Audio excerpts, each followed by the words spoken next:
अस्सलामुअलैकुम नाजरीन, सलामती हो आप पर जहाँ भी कहीं आप हों। नाजरीन, आपका अपने चैनल परवाज़ मीडिया के प्रोग्राम देश की बात में इस्तकबाल है, खैर मकदम है। नाजरीन, अगर आप चैनल पर पहली बार आए, आपने अभी तक चैनल को सब्सक्राइब नहीं किया है तो चैनल को सब्सक्राइब करें, वीडियो को लाइक करें और अपने दोस्त और अहबाब के साथ शेयर ज़रूर करें। घंटी का निशान ज़रूर दबाएँ ताकि ताज़ा वीडियो बर वक्त आप तक पहुँच सके। मोहतरम नाज़रीन, आज की वीडियो में मारूफ सहाफ़ी रोज़नामा इनकलाब के एडिटर जनाब वदूद साजिद साहब का बेहतरीन कालम मौजूदा हालात और मुसलमान भयानक अंजाम से पहले रोज़नामा इनकलाब के शुक्रिया के साथ अपने मेज़बान अब्दुल जब्बार जमील से समाअत फरमाइए। मोहतरम नाज़रीन, 9 दिसंबर को सुप्रीम कोर्ट में अपनी नौइयत का एक मुनफरद मुकदमा पेश हुआ। इस मुकदमे की खबर शायद ही किसी अखबार ने शाये की हो। उसकी तफसील भी कोई बहुत ज़्यादा नहीं है। सरसरी समाअत के बाद अदालत ने अर्जी गुजार पर भारी जुर्माना आयद किया और मुकदमा खारिज कर दिया।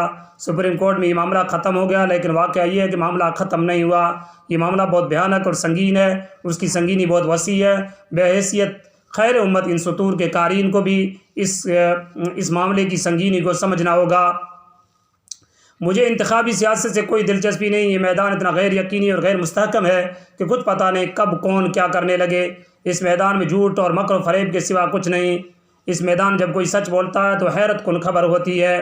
इस हफ्ते 2 रियासती असम्बलियों के 5 साला और चंद रियासतों के ज़िमनी इंतखाबात के जो नताइज आए हैं वो इस मुल्क की नाम लिहाज सेकुलर पार्टियों को सोचने समझने का एक और मौका फराहम करते हैं। हिमाचल प्रदेश तकरीबन अपनी रिवायत पर कायम रहा। वहाँ के अवाम ने बीजेपी का इक़्तिदार ख़त्म कर दिया। कांग्रेस को अपने नीम मुर्दा जिस्म में कुछ जान डालने के लिए ऑक्सीजन मिल गया। कांग्रेस को उसका सेहरा बीजेपी की अंदरूनी रस्साकसी के सर बांधना चाहिए। अब जबकि उसे वहाँ अक्सरियत मिल गई है तो खुद कांग्रेस के अंदरूनी रस्साकसी सामने आ गई है। वज़ारत आला के कई दावेदार सामने आ गए हैं। राजस्थान में जो कुछ हो रहा है और जो कुछ हो चुका है वो भी सबके सामने है। मध्य प्रदेश की अच्छी खासी बनी हुई हुकूमत अपने मौका परस्तों के सबब पहले ही गंवा चुकी है। 2014 के बाद बरसर इक़्तिदार जमातों को ललकारने के लिए जिस मजबूत अपोजिशन की ज़रूरत थी, कांग्रेस उसकी तश्कील में बुरी तरह नाकाम रही। अपोजिशन मतलब सिर्फ पार्लियामेंट में बरसर इक़्तिदार जमातों को हासिल नशिस्तों से कुछ कम नशिस्तें हासिल करना नहीं होता, बल्कि अपोजिशन अपनी तंजीमी और सियासी क़ुव्वत के साथ पार्लियामेंट से बाहर भी मतलूब होती है। लोकसभा में बाकी तमाम अपोजिशन जमातों से ज़्यादा नशिस्तों के बावजूद कांग्रेस ये मतलूब कायदाना किरदार अदा करने में नाकाम रही। कांग्रेस के इस हशर का जिम्मेदार उसका गुरूर और उसका किब्र व नखवत है। इलाकाई तौर पर मजबूत जमातों के साथ उनकी कदर के मुताबिक सलूक न करने के सबब वो रियासतों में मज़ीद कमज़ोर होती जा रही है। उसका असर उसकी लोकसभा की ताकत पर पड़ रहा है। ये उसके लिए सबसे अच्छा होता कि अगर वो रियासती इंतखाबात में इलाकाई जमातों को उनका वाजिब हक देती। ऐसी सूरत में इलाकाई जमातें मरकज़ी इंतखाबात में उसे अपना सरखेल बनाती। इलाकाई जमातों के कायदीन के अंदर कौमी ख्वाहिशात के जगाने में कांग्रेस के रवैये ने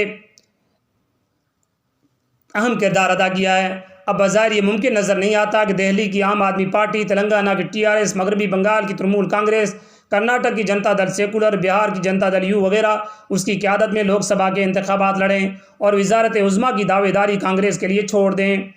कांग्रेस के इस हशर का दूसरा सबसे बड़ा सबब राहुल गांधी का वो रवैया भी है जिसके तहत उन्होंने मौका होने के बावजूद मुअस्सर क़यादत कबूल नहीं की। हालांकि वो जानते थे कि कांग्रेसियों के मिजाज में गांधी खानदान के अलावा किसी और को कायद मानने का उनसुर शामिल ही नहीं है। इस आमकाना रविश में राहुल गांधी ने कांग्रेस के 7 कीमती साल बर्बाद कर दिए। अब जबकि कांग्रेस के सदारती इंतखाबात के बाद गैर गांधी खानदान का फ़र्द उसका सदर बन गया है, तब भी कांग्रेसी गांधी खानदान ही की तरफ नजरें लगाए बैठे हैं। सदर कोई भी हो, पार्टी के लीडर तो राहुल गांधी ही हैं। उसका सबूत उसकी भारत जोड़ो यात्रा है। राहुल गांधी के अलावा इस यात्रा की क़यादत कोई और लीडर करता तो शायद ही उसे मुख्तलिफ रियासतों में ऐसा हुजूम इकट्ठा करने में कामयाबी मिलती। कांग्रेस के मौजूदा सदर कितने ही भारी भरकम हो, लेकिन वो अंदरूनी कशमकश पर काबू नहीं पा सके हैं। उसका सबसे बड़ा ताज़ा सबूत राजस्थान के वज़ीर आला अशोक गहलोत की वो बदजुबानी है जो उन्होंने रियासत के एक नौजवान लीडर सचिन पायलट के खिलाफ की है।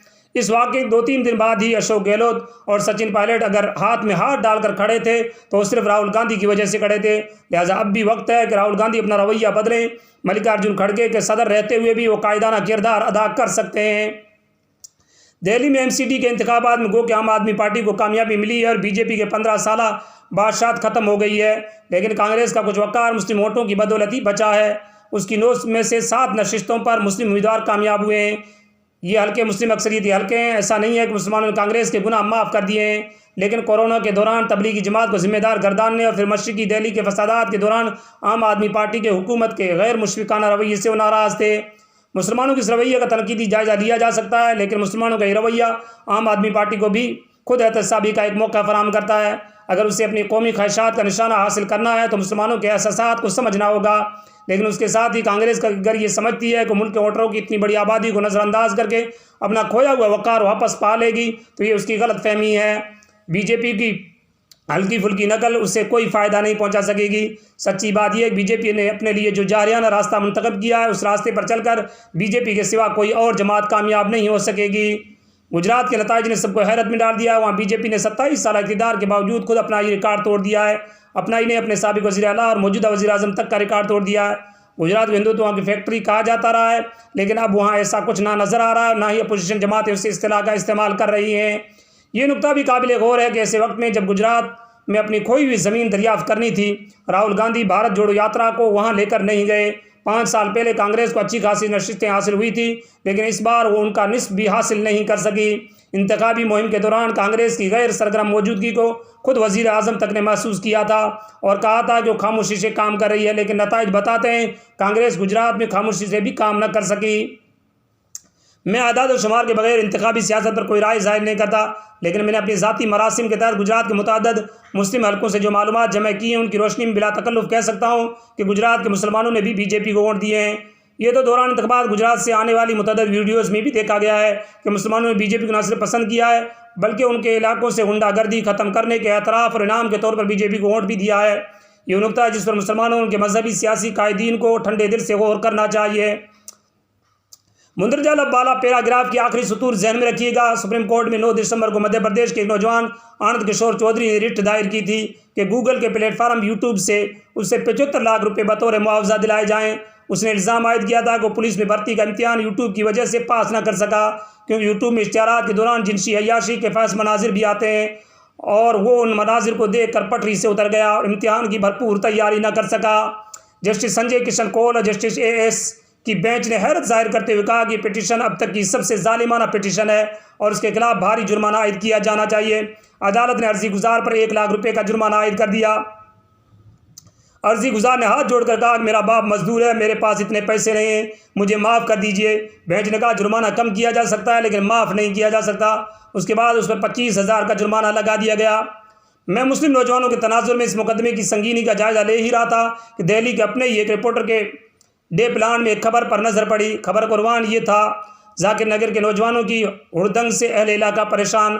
खबर में बताया गया था कि मुस्लिम नौजवान रात के 2-3 बजे तक गलियों में हुड़दंग मचाते फिरते हैं और उसकी वजह से घर की औरतें, नमाजी अफराद, बूढ़े मरीज़ और स्कूली बच्चे रात को सो नहीं पाते। ये खबर 10 नवंबर के शुमारे में शाई हुई है। मैं निष्पक्ष सब में इस मजमून की कुछ सतूर तहरीर करते वक्त इस खबर की संगीनी का जायज़ा ले रहा था कि सुबह फजर की नमाज में लोगों ने बताया कि रात को चंद शराबी नौजवानों ने जोगाबाई स्टेशन में 10 राहगीरों को पेपर कटर से ज़ख्मी कर दिया, किसी की नाक कटाई और किसी का हाथ। ये सब आखिर कौन कर रहा है? खालिस मुस्लिमों में बाहर का तो कोई गिरोह नहीं आएगा, ये सब उसी इलाके मुस्लिम नौजवान हैं।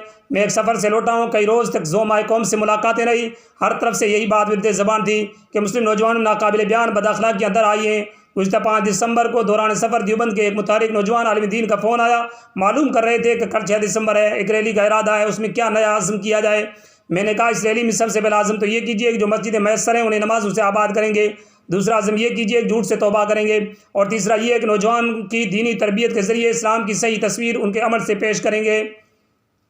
लखनऊ में ज़ोमाए कौम के बड़े प्रोग्राम में मैंने यही बात इस तरह दोहराई कि 2014 में आपके वोट को बेअसर कर गया, 2014 में आपके वोट को बेअसर किया गया, 2019 में आपके वोट को बेवकात किया गया। लिहाजा फ़िलहाल सियासी माज आराई का कोई फ़ायदा नहीं। मुश्किल सियासी वक्त की शक्ल में खालिक कायनात ने यह एक उम्दा मौका अता किया है, उस मौके को अपनी इस्लाह के लिए इस्तेमाल कीजिए। हमारी नौजवान नस्लें मोबाइल के जहर की मारिफत हर तरह की मुखर्रब अखलाक आदतों का शिकार हो गई है। उनकी इस्लाह की बज़ाहिर कोई मौसर, सरगर्म और अमली मुहिम नज़र नहीं आ रही है। किताबें खूब लिखी जा रही हैं लेकिन इन किताबों को नई नस्ल पढ़ ही नहीं रही है। घरों से उर्दू ज़बान उड़ती जा रही है और वालिदैन और सरपरस्तों का कोई रोब दबदबा नज़र नहीं आ रहा है। क्या इस सूरत हाल के अंजाम का मुसलमानों को कुछ अंदाज़ा नहीं है? वीडियो अपने अख्तिताम को पहुँचा। अपने मेज़बान अब्दुल जब्बार जमीर को दीजिए इजाज़त। खुदा हाफिज़। वस्सलामु अलैकुम।